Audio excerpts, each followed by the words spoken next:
that's all I got for NXT today. NXT just gets better when it comes to its specials.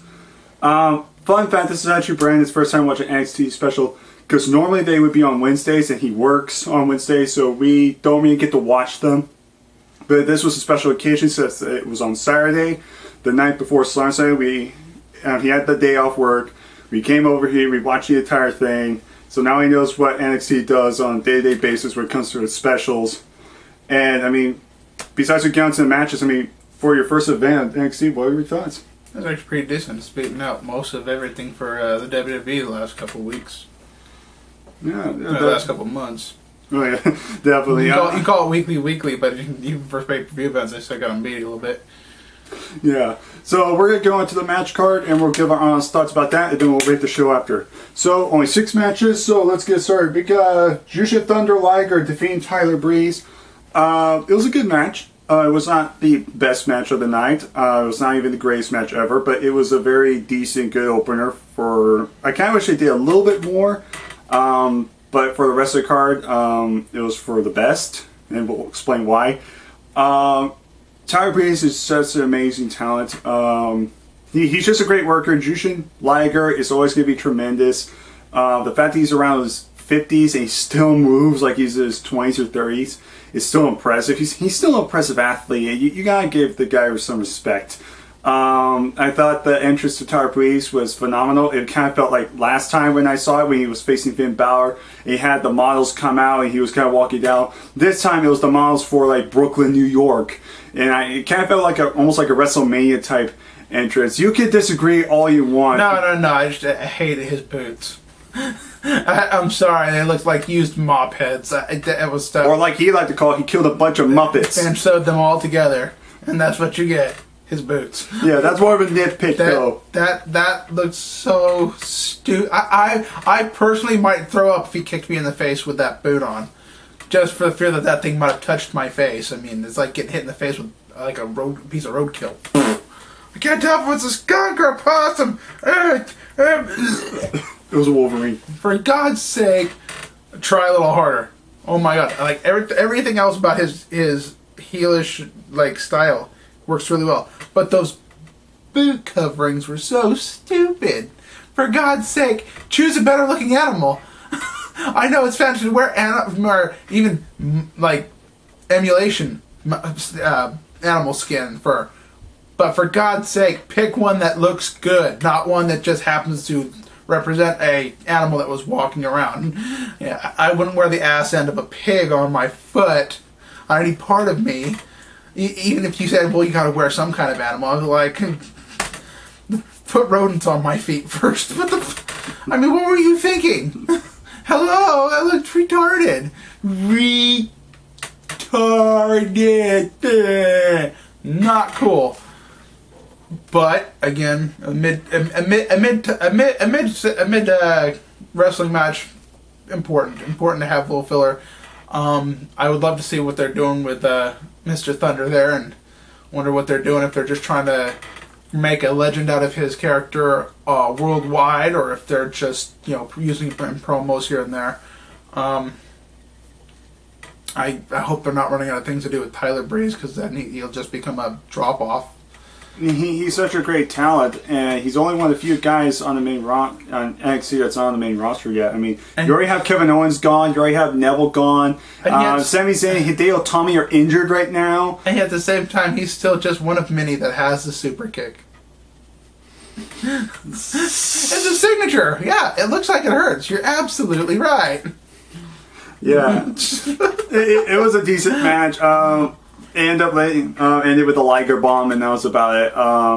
I have to admit, though, I gotta say one thing is the crowd was great in this event. I did expect it to actually be almost like an actual WWE arena, where it was like a Monday Night Raw or like a pay-per-view type this style. And you could tell that it felt a lot better when you compare it to watch an average NXT show or special, where it's always the same place, where it's really small. It kind of feels almost dead, but when you're watching it through a bigger audience, you get more hyped up, you get more emotion, and you get more invested into the product. Like the saying goes, the fans make the show. Whether the match sucks, the fans could just make it happen. Like Raw, where the matches could be boring, we don't give a shit, and also the fans will start doing random shit, and then it's like, wow, the match was good because the fans made it good. Like the wave. Yes. See, it's like stuff like that. You're like, I'm just following around. But like that, I'm important after all. They're doing the wave, and I'm drifting. but anyway, so again, not a bad match. Perfect for a Fandango. He's like.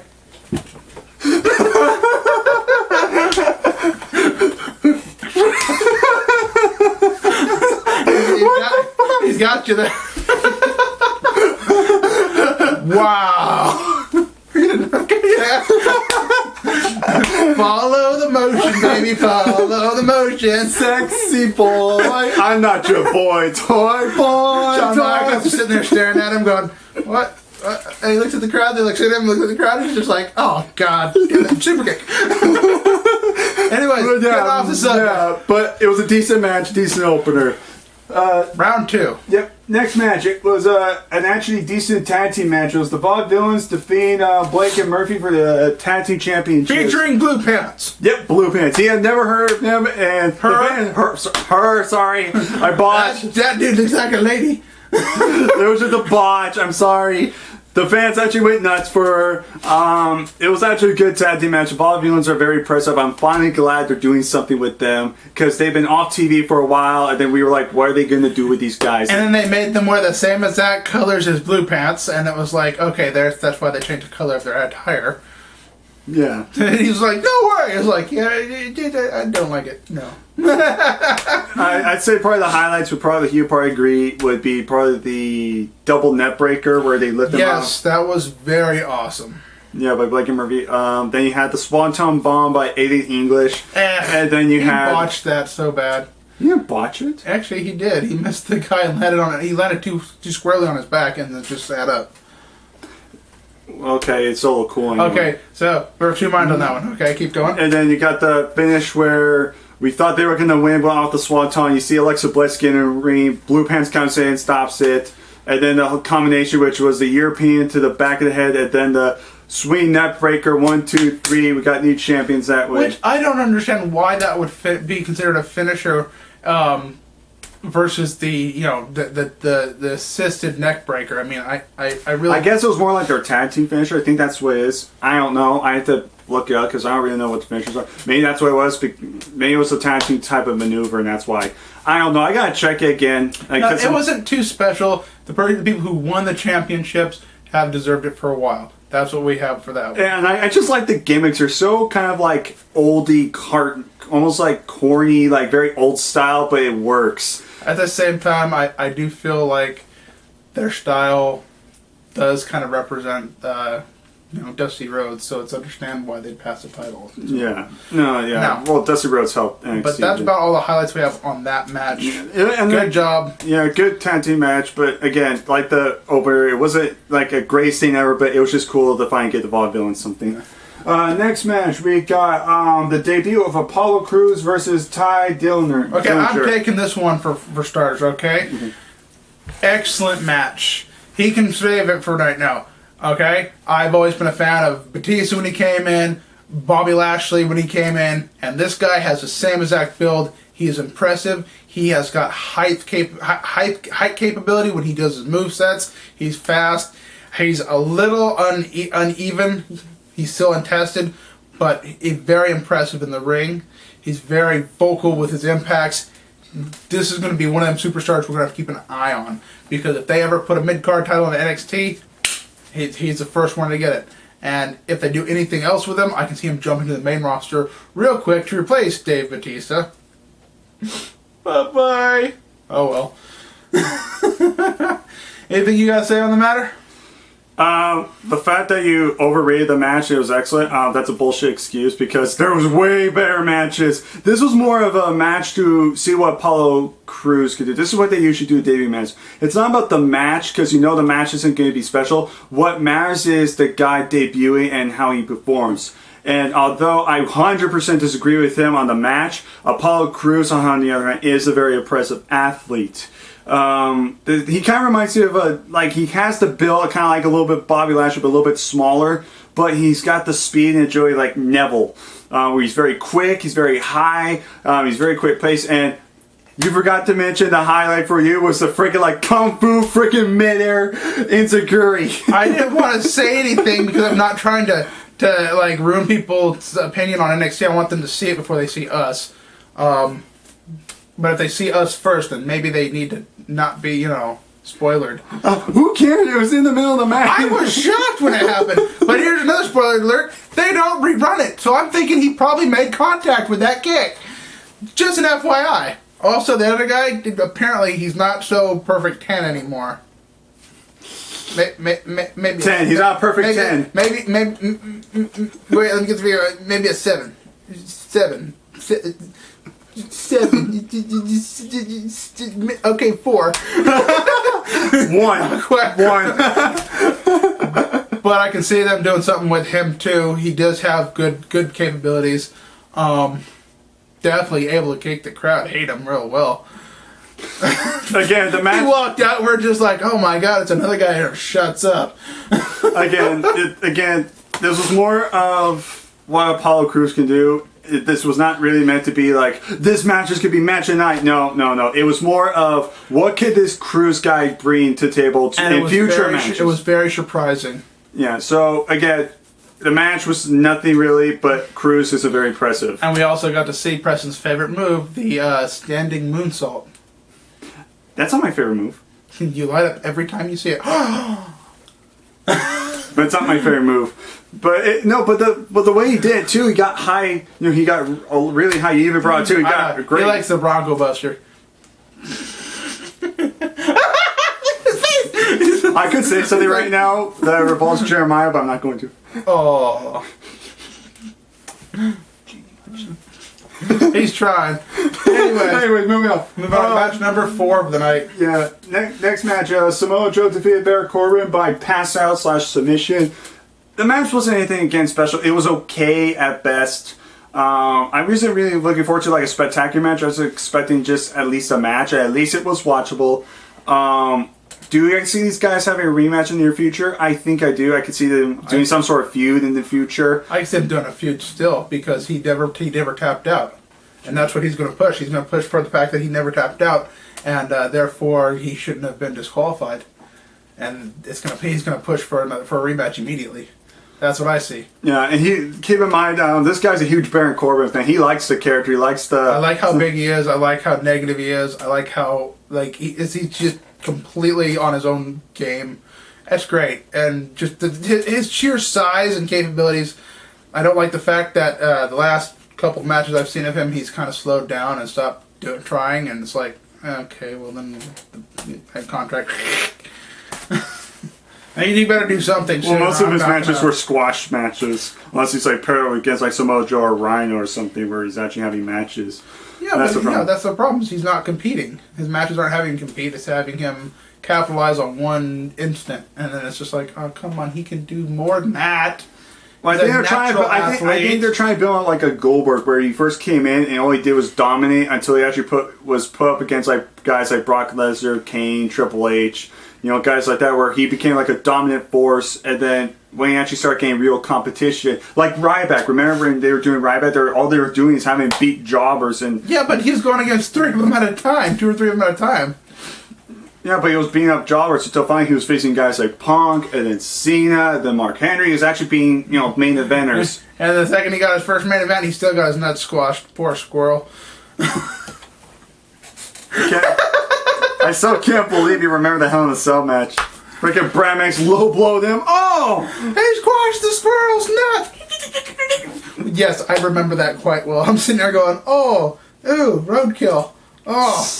Yeah, so like I said, it wasn't anything special. Samoa Joe. Yeah, you're right. It wasn't very special. It was really a back and forth, very slow paced match. It wasn't very good. It wasn't. I wouldn't say it was good, but it wasn't shit. It was okay. But there wasn't much talent in the match. It was just okay. Yeah. Maybe I can see maybe at the next NXT event, maybe they can do like a last man standing match, or maybe like a like a knockout match, or something like that. Maybe, I don't know, but maybe this feud will continue, like Brandon said. That maybe they'll do something else. But for now, like I said, it was okay, but really nothing special. Except that what's his name did the new finisher, or not even finisher, to do a submission. Baron Corbin did the ankle lock thing. That was kind of impressive. I mean, that was kind of interesting. But besides that, nothing else. Yeah. Moving on, match number 5. Yeah, match number 5, in my opinion, match of the night, and the match like a lot of people got really excited for. And it actually got 17 minutes and 38 seconds of time, which is one of the longest I've seen in a women's match to date. Bayley defeated Sasha Banks. I'm flat out doing this because they deserves a round of applause. I am actually shocked right now. I remember clearly when Brandon and I, every time we talked about Divas match, we would go, piss break, nothing memorable, piss break. Who gives a fuck, wins the main event. That's how we have always been. But no, we actually watched the match. We got excited for it. We were actually happy, and the fans got into it. This wasn't a Divas match. It was a women's match. And I'm so happy they finally did something, because it's like they finally realized we've been doing shit for the past 5 to 6 years with this division ever since we got rid of like Beth Phoenix and Trish Stratus and Lita. And so it was like, well, we don't give a fuck. Just put them on the card. We don't give a fuck. And then it was like, now we need to up our game because no one gives a shit. And we need to prove that we are the best doing women. It's like, now they're opening their eyes. It's like, there we go. We're going to do something. And you got to be the prettiest to be a big star. And especially when Bayley wants to hug you. And what happened? This was the co-main event. It was the co-main event too. And that's the best part. I got really nothing to say except Sasha Banks and Bayley are impressive. Spots were freaking when Sasha Banks did the somersault all over the ref and landed on Bayley. There's a few times I really think they hurt themselves, especially Sasha Banks. Yeah, Sasha Banks, but I think she landed awkwardly when she got thrown out of the ring. She kind of landed awkwardly on her leg. It looked like she might have sprained it. So I hope she's all right. Bayley might have hurt. So you compete on SummerSlam, Mara. Yep. Bayley, I think, might have hurt her arm a little bit a few times.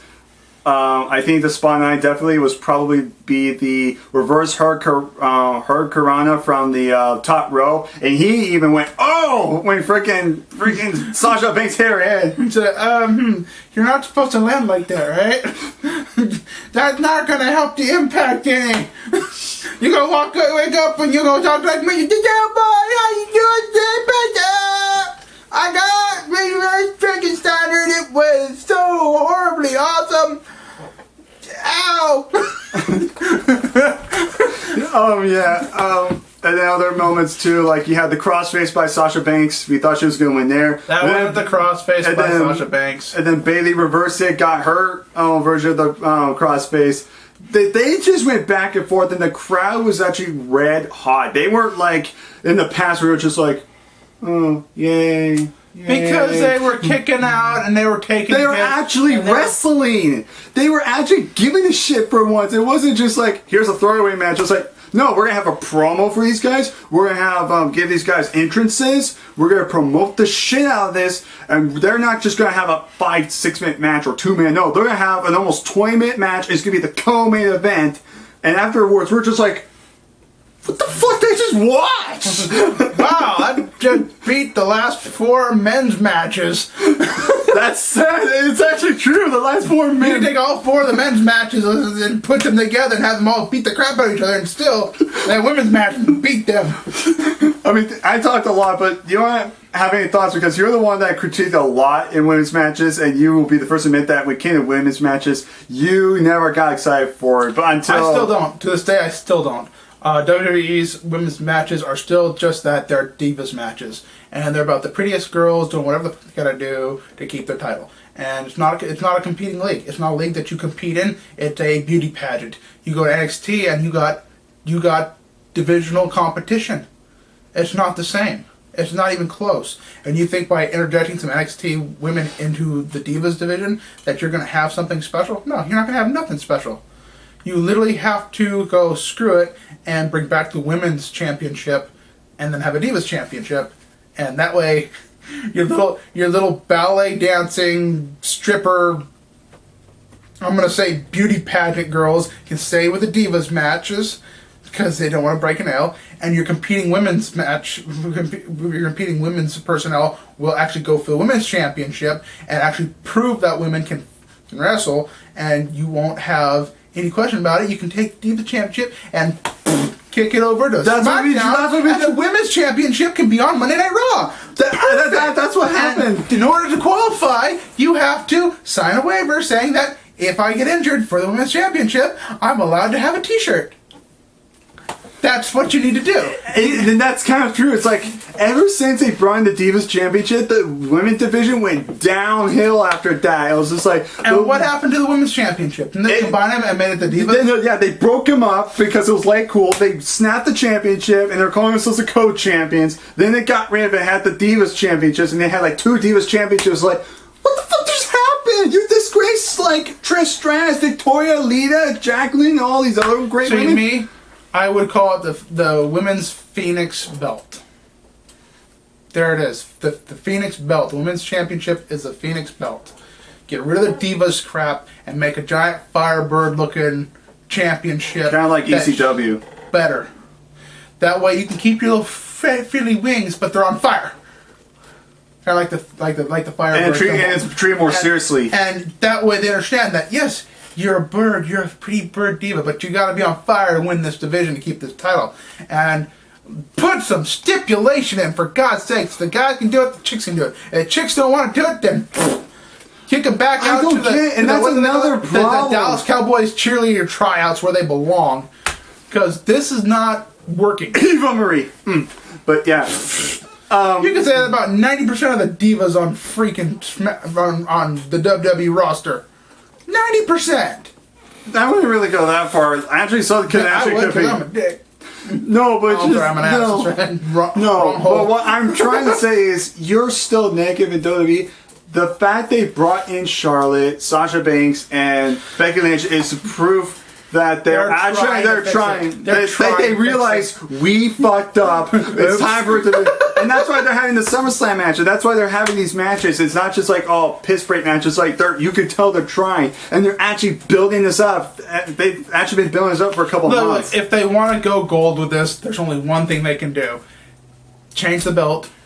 Yep. And then have a Money in the Bank for women's belt.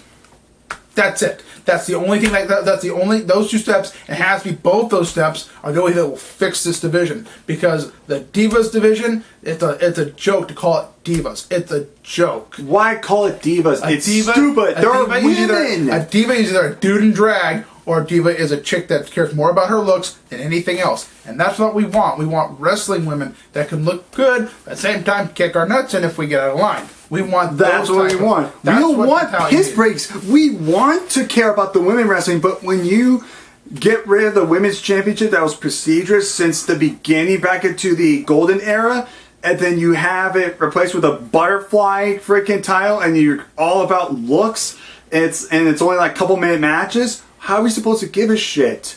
But then when we watch them at NXT like today, and we're actually have fans going, holy shit, and this is wrestling, and this is awesome, that they're in the right direction. Triple H is actually making that NXT show worth watching. He knows what he's doing. And now they're trying to fix WWE. So because of NXT, continue what you're doing. Don't change it. When it comes to WWE, after this whole revolution ends at SummerSlam, hopefully, start utilizing these matches. Actually maybe do like promos. Like you said, change the bell. Do a little bit more stipulations. Don't just do 1-on-1 or fatal forwards. Like, do like ladder matches. Or do maybe like a steel cage like back in the day. I'm not saying you have to do a stipulation every single time. But like, change it up a little bit. Like, from time to time, change it up. Make defending the title mean something that makes even the championship go, oh, crap. Make the championship like the United States, where we don't give a shit, and then now it's like, now we give a shit again. Yeah. That's what we want. Anyways, we're going to move on from that. We're going to agree. This is one of the best matches of the night. Prem is as match of the night. And for me, it was secondary match of the night. I still say the main event is the one that won. In my opinion, that was second match night. But let's move on. So now we got the second match night for me and the match night for him. It was Finn Balor defeating Kevin Owens in a ladder match. That's what we could do too. I expected a little bit more. Yeah, we expected more, but that does not mean it was shit. It was still a great match. It was funny because my sister came in, my mom came in, and the first thing they saw him when he was sitting in the chair. What's Brennan doing there? I'm there going, stretching my legs. Dude, does this guy not look like Kevin Owens except Tanner? You're just Tanner version. Wait, I got this. Dude, wait, hang on. What we gotta do is right. So, here, I'm just gonna do this. Oh, crap. No, you're not gonna wear it. It's Here. still not big enough for me. No, I know. You know, the problem is that your O is an actual O. He was one of the one that's actually a hex nut, which means he has nuts on his shirt. Just gonna throw that out Dude, there. does he look like Kevin Owens now with the shirt? No, you're Kevin Owens now. So, no, what was the name you called Kevin Owens earlier today? The one that was laughing my ass off? Which what? It wasn't the fatty one. It was the other one before that. Fatty Doodoo, and what was the other one? It was, That one. It was Chuck Palumbo. Yes. Another ex-wrestler. he goes to do the backslap, and it's like, oh, Chuck Palumbo did. Right in the butt. Spots tonight. Of course, you have the cannonballs. You have Finn Balor doing his crew His sentons going on. The one spot that was like, was the when he had the ladder laid down, and it was the Big bad body drop on the side of it. And yes. You're like, oh, the ladder went up his butt. And he's just like, get me out of this, it hurts, it hurts. And then he had the running senton on the ladder to Finn Balor. Yeah, that. I told him, like, they're like, would you ever do that to someone? I was like, yes, but I'd keep doing it. I'd do it like, I'd hit it, and then I'd get back up, I'd bounce off the rope, turn around, and do it again. I'd do it like 3 or 4 or 5 times, and by the end of it, the other guy's sitting there going, stop, I grabbed myself. And then you pick him up, and you do a gutbuster bomb.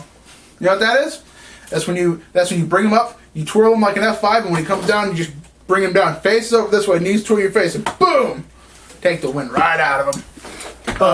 Fun. I think my favorite spot, honestly, was when they were on the outside and freaking. It was Finn Balor jumps over the barricade. Owens grabs him. He throws him through the barricade and then grabs him and then just freaking Brock Lesnar just chucks him over the freaking announce table. There was no through the barricade. It's into the barricade. But you know what I mean. Getting Brock Lesnar him through the barricade. No, I never said they did that. I mean, when they brought Lesnar, he grabbed it, just tossed him like a rag doll through the freaking announce table. It was sick. It looked like he freaking. Just like he went for like freaking Godzilla and just like, hell no, just tossed it like a rag doll. It was like, damn. When he gets up and Kevin Owens just sitting there in the corner, just kind of watching him from the walk down, he's just like, yes. And?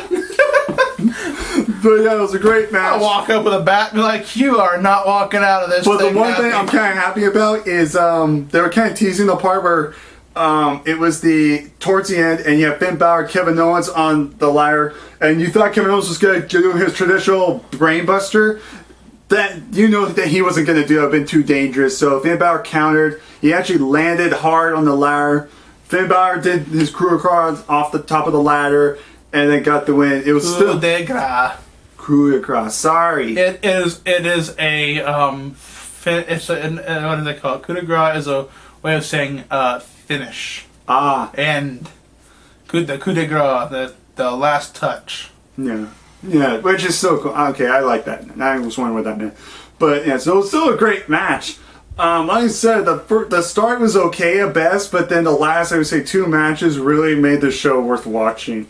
The women's match and the main event were definitely the biggest ups in this show. They definitely saved this from being an average show by far. Yeah. I'm not saying this show was terrible. Even if it was just all okay, it would just been an okay show. But that doesn't mean it was shit.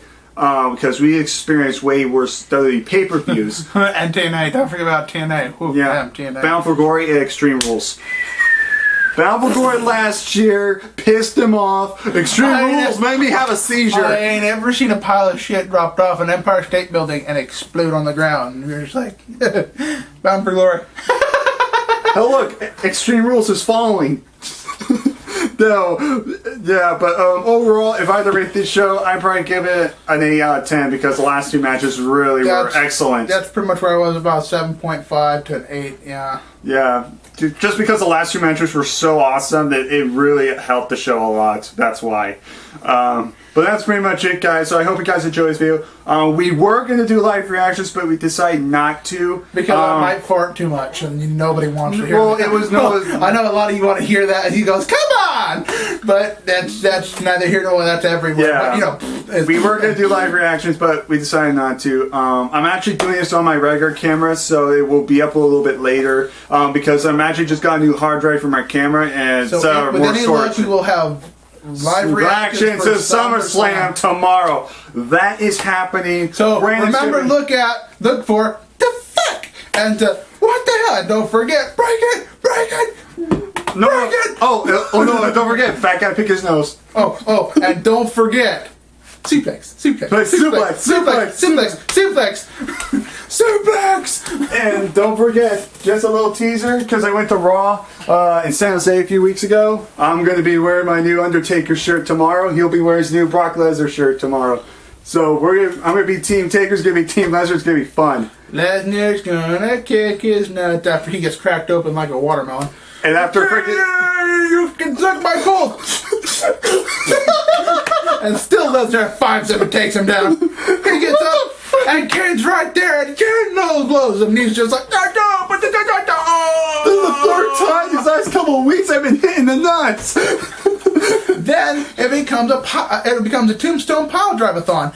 Taker hits him, then Kane hits him, then Taker hits him again, and Kane pushes him off and hits him again. So in other words, so by the 10th one, Undertaker's pissed, grabs Kane, pile drives him, and pins both of them.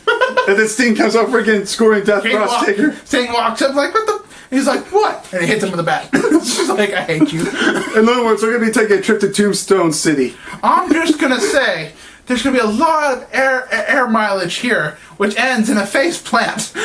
So, everybody stay tuned, okay? Yes, so that's pretty much it for this review. Like I said, I'll try to get this review uploaded either by tonight or tomorrow morning. And like I said, tomorrow we are doing SummerSlam live reactions along with a review. The review will come out first, and then the live reactions will come out later this week. And remember, we will also be counting the suplexes and the F5s and the choke slams and the pile drivers, just to see how far this goes, because I want to see how many kickouts we get. Yeah. Oh, and we'll be counting each other's kickouts, so we know how weird it was. I'm planning on like a 30-minute match between these guys. Yeah. It's going to be insane. Yeah. If not, I'm going to be really disappointed, and that black guy's going to show up and be like, yes!